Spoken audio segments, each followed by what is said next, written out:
दिवसाची सुरुवातीशी बरोबर आपण ज्यावेळेस रात्री झोपतो आणि मग आपण सकाळी उठतो, त्या मधल्या काळामध्ये आपण कुठे असतो आपल्याला माहिती नाही.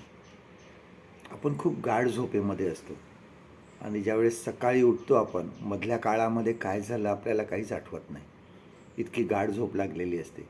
मग ह्या काळामध्ये आपलं फक्त शरीर त्या ठिकाणी असतं, परंतु आपण कुठे असतो? आणि यहुदी लोकांमध्ये ही एक प्रथा आहे.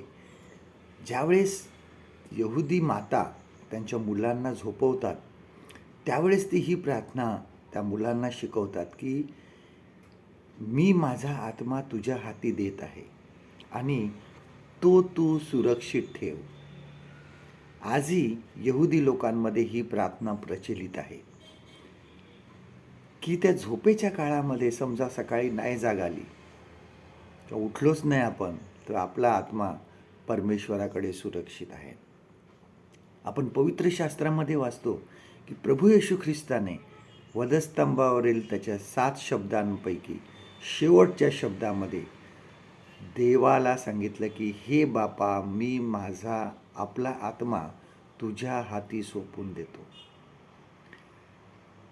आपला आत्मा देवाच्या हाती असणं किती चांगली गोष्ट आहे.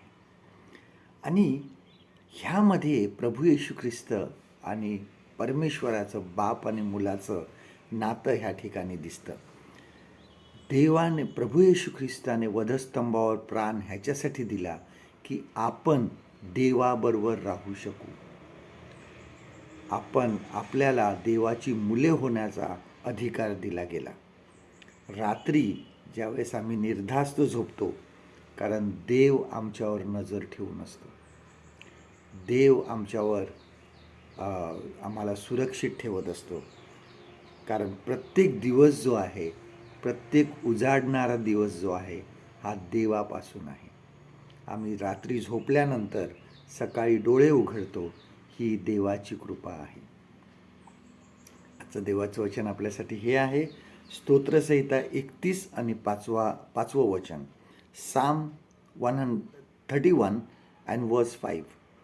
तुझ्या हाती मी आपला आत्मा सोपवितो, हे परमेश्वरा, सत्यस्वरूप देवा, तू माझा उद्धार केला आहे. परमेश्वर करो आजचा दिवस तुमचा आशीर्वादित करो.